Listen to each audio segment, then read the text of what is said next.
Hi, thanks for tuning in. This is episode 4, and today we're going to talk about knitting, obviously. But I have a guest for today's episode, Devon from Knitty City. I mentioned on episode 3 I met someone special at Knitty City, which is a local store on the Upper West Side, and she actually came by my apartment today to show us her works in progress and talk a little about being a singer who knits, and that's something we have in common. So hopefully you'll enjoy this, and we may have had a little too much fun toward the end, but I hope it's entertaining at least. Devon. Hello, I'm Devon. Devon the Knitter on Ravelry. Just changed my name. And I work at Knitty City part-time because I travel a lot for my actual job. So I'm there whenever I'm in New York City. So I work, and I love working there. I was a customer there forever, since I think 2006 or 7. Whoa, that's yeah. Well, I moved to New York when 2004, and so I've been knitting since I was a little kid, but I didn't really get serious until the summer I turned 21.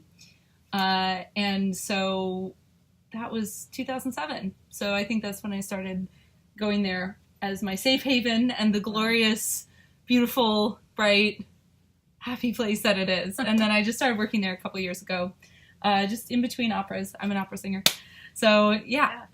Which we also have in common. Yeah, so I haven't mentioned this before, but I did go to school for opera. So something I noticed, actually that's when I picked up knitting again, was when I was in grad school, sitting on the side and staging rehearsals. Yeah, so I get really excited when I meet other opera singers or actors or performers who knit, because we have that in common, and I thought that it'd be great to bring you on to talk about that. Well, thank you. Yeah, I mean, there really is a huge culture of knitting and craftsmanship in the performing arts. I mean, even Joan Sutherland did needlepoint, and so it's obviously a great way of passing the time, and it's very portable, so it's easy to travel with, but also for me, it's the opposite of performing in many ways. You know, performing is extroverted and high energy and lots of giving of self, and knitting or sewing or needlepoint and spinning is very internal, it's cerebral, it's repetitive and methodical, it's very meditative. It also, of course, for all of us, is a way that we express our love for people. We make things for them, and there's something to be said for that act of mindfulness and towards something. And I don't know if you've ever done this, but often when I'm working on an opera for a length of time, like more than a couple weeks, I will take inspiration from maybe some aspect of our set or the story or a costume piece, and I'll work on a piece during all the rehearsals during the rehearsals of that opera, and then at the end of it, it reminds me of that opera, the piece I've made. And so I don't do that every single time, but almost every single time, and it's kind of nice. It's a way of marking time. Some people get tattoos to remember things, and we knit. Yep. Another thing about this, I'm sure you do the same thing, is when I travel somewhere and I'm somewhere for a couple weeks or even just a couple days, I like to find their yarn stores, and in those yarn stores, I like to look and see if there's anything that's local or exclusive to them, or if there's a lot of the farmers markets, you can find local shepherds and selling their yarn and things from their animals, and so that's also fun. It's sort of like being a yarn tourist in a way, you know. So it's a huge culture, you know, exemplified by the two of us, which is not a large statistic, but still. Well, yeah. Two obscure things, right? For people in their 20s and 30s, and opera and knitting. So you brought some show and tell. Yes, I did bring show and tell. So because I travel so much, I literally live out of my suitcase. Well, one suitcase and one carry-on. That's my life. And so most of my belongings are either in storage in Harlem, or just I leave some things with my folks in California. So right now I don't have any finished objects, but I have what I'm working on. And I have more than one work in progress at any given moment. Oh, come on. Look at my pile. I have more than one. At the moment, okay, well, before the Ravelinic Games, which happened just a couple I didn't do months it this ago. year. I did do it this year because I was actually home in California where the bulk of my stash and works in progress are, and I somehow got a case of finishitis. I was frustrated because I travel so much, often, I can't bring every project with me, so there'll be some projects that get left behind for multiple trips, and my trips tend to be 2 to 3 months long, depending on how long I'm hired for, and so things get sort of pushed back a little bit, and so I have some projects that I started back in like 2012 or earlier, and I was like, you know what, these need to be finished, so let's maybe do that. So I got through that, and I think I went from 29 works in progress down to somewhere around 23. Now we're back up a little bit. 29. I know. Wow. I think I have a few more in storage in New York, but I don't count those because I don't have access to them. I can't go and work on them. So of the ones I have access to. Now, were these like sweaters? Or No, like a bunch no. of hats Like and a socks lot of hats, socks, Okay. mittens, small things. There's a couple larger items, but the majority of them are small things. Yeah, that is true. But there's 1 or 2 lace shawls. I'm primarily a lace knitter. The teenier the yarn, the more complicated the pattern, and especially if there's beading, I go crazy. That is it. And that's a whole story of my origin as a knitter. But anyway, so this is the sweater I'm working on right now. This is the back. This, a lot of people will recognize as Pumpkin Ale by Isolde Teague. This is just scrunched up because it's on the needle. And the color is what I flipped over. I was actually helping a customer at Nitty City about 6 months ago, and I was down in our backstock in the basement, and this caught my eye, and I was like, what wondrous magic is this? And under natural light, it just glows, and the way that Madeline Tosh is so wonderful. There's so much depth of color. It's variation without variegation. It's really extraordinary. I am right now doing the collar, and then I'll add sleeves. I decided not to do the pockets, but I am so thrilled with this, and I can't keep my hands off of it. Can we hold it a little closer? Oh, yeah, you guys, here we go. Because sorry, my lighting is still so not this fixed. this is the back of it, and the color might look a little bit more flat on the monitor, but look up Tosh DK in Daffodil. This is the color Daffodil, or any of their bases, and you'll see what the color is. It's kind of amazing. It's just glowy and autumnal, and I'm just so excited to have a sweater. This was supposed to be my Rhinebeck sweater this year, but unfortunately I'm going to miss it by a couple days, and I'm always happy if I have to miss Rhinebeck. I'm fine with it if it's because I'm singing in an opera and doing my job. So I'm not complaining about that. But, if in an ideal world I could just teleport to Rhinebeck because I love it and I missed it last year, and I know already where I'm going to be singing next fall, so I know I'm going to miss it next year. So please, everyone, take a million pictures of Rhinebeck. I will be on Instagram that whole day. Just Facebook Live. I know, oh my God, yes. FaceTime you should, please, because Yeah. I'm just going to be drooling over everything. Just FaceTime you and oh hold it my right up to a God. sheep or something. Seriously, bring me sheepies. Oh, this is another thing that's actually connected to Nitty City. Like I said, I'm a lace person, especially Estonian lace, and if there's beads, even better. And there's a wonderful knitter who is one of our regulars. His name is Daniel, and he and I this month are hosting a knit-along every Saturday and Sunday, which by the time this video goes up is probably over, but, it's still a wonderful pattern. So this is the Radiata pattern. I forget who the designer is.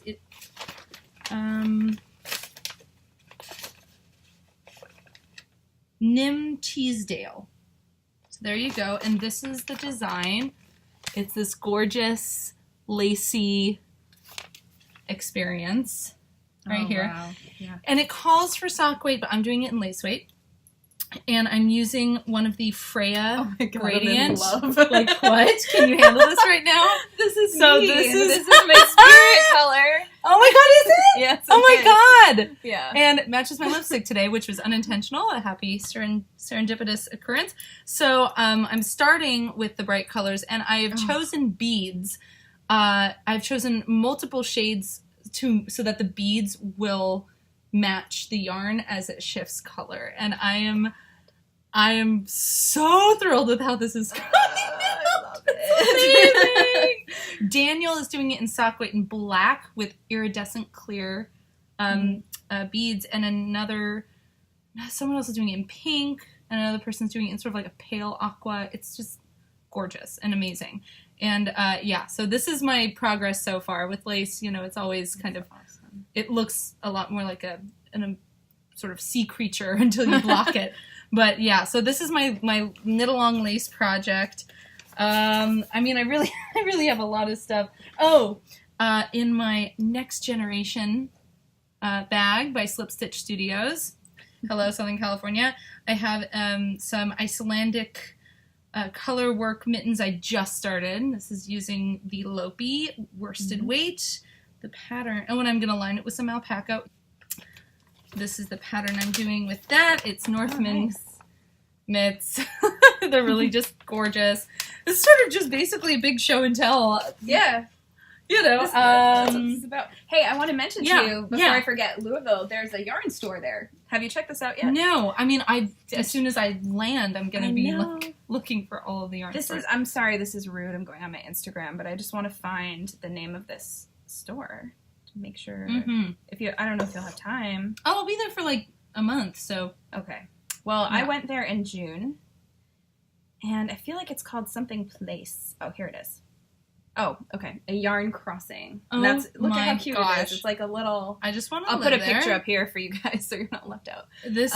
I want to live there? Yeah, it's like a little house. It is so And it is. cute. And they have a couch. They have you can like plug your phone in and hang out on the couch. Oh my gosh, I love that. Yeah. I love that. Nice. Well, speaking of traveling, and sort of yarn being souvenirs, these are maybe one of my favorites in that category. Okay, so what is this? This is sock yarn, self-striping sock yarn. I think the company is called Nimbus, or maybe that's the sock yarn, the name of this sock yarn. Yeah. The color is called Mind the Gap, because each of these colors is one of the lines on the London tubes. Did you pull these out on Saturday? Because Probably. I was thinking it looked familiar. Okay. Because I have, and I'm doing an afterthought heel so I can keep the integrity of the striping. Mm-hmm. And and I live, when I live in London, I live off of the Central Line, which is the red one. So that's kind of like fun. And oh gosh, I don't know. I have this was one of my projects for one of the operas I did last season. This is the Maiden Hair it sounds familiar. Yeah, and it's a sort of climbing vine situation. So it's just gonna be just just a really long scarf. Yep. Yeah, hopefully. Cool. The color of emeralds.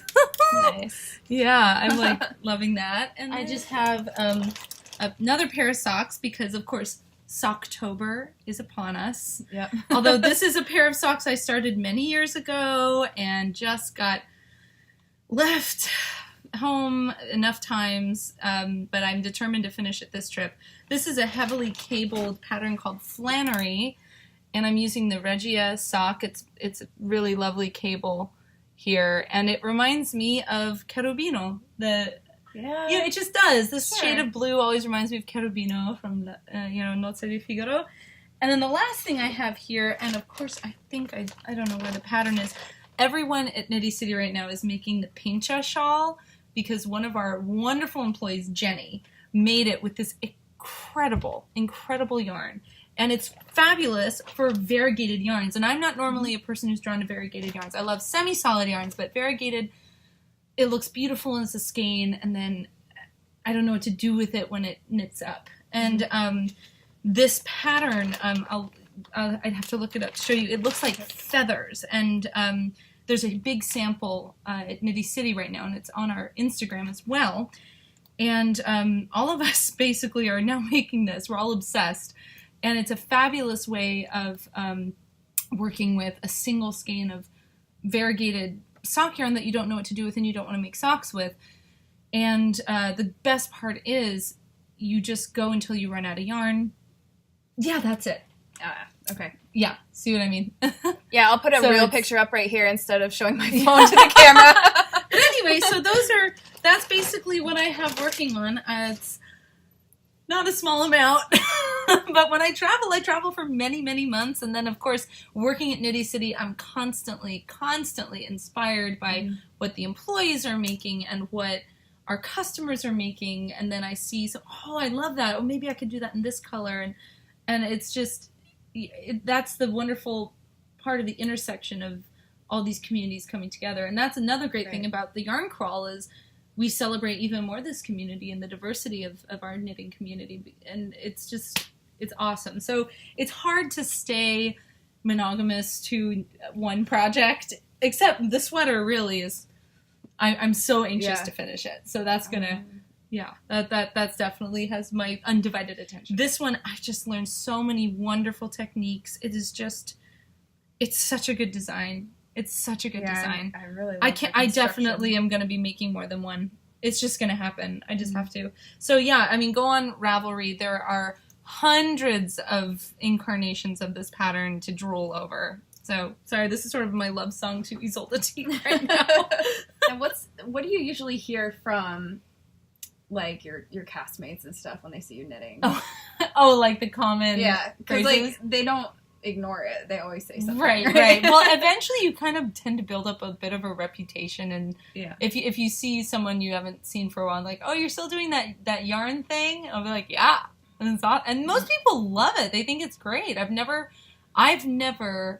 had a negative response to knitting, and I personally remember when I got serious with knitting. I was like, you know what, I really want to do this, and some people may make fun of me for it being like something grandmas do. And of course, that's before I knew about this whole community and Ravelry and everything. But I've never had a negative response to knitting. And in the performing world, I've actually had some colleagues ask me to teach them. Yeah. I've even actually taught a couple of colleagues how to spin as well.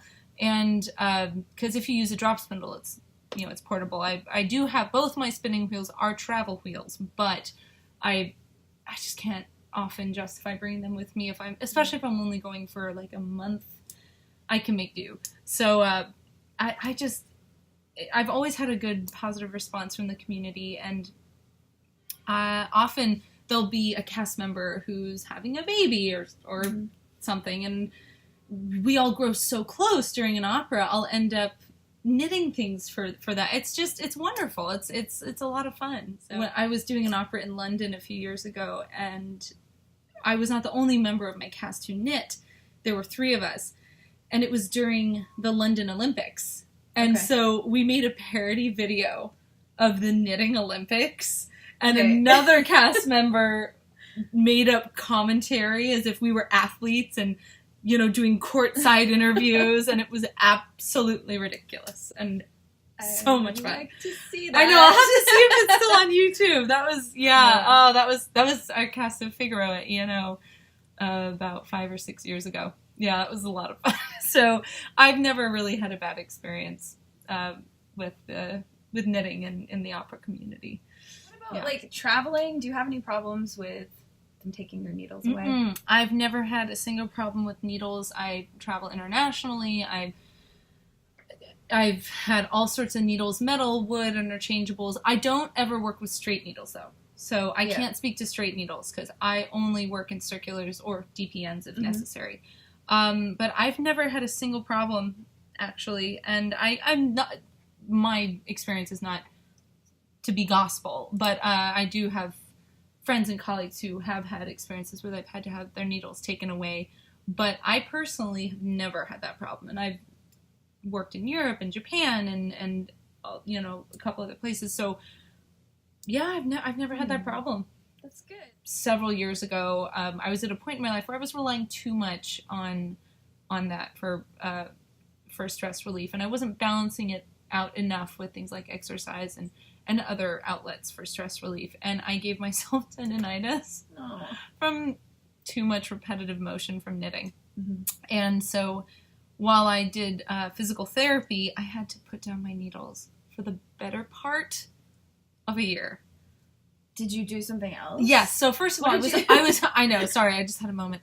I like flashbacks. I was already a spinner, and I was able to spin because that didn't involve moving my right wrist because I draft with my right hand, and I use my left hand to control the twist. And so that just involved my arm moving. That didn't involve my wrist moving. So I was able to still spin, but that was the point where I took up weaving, because spinning was wonderful, but I just needed to work on textiles. I needed to create a textile.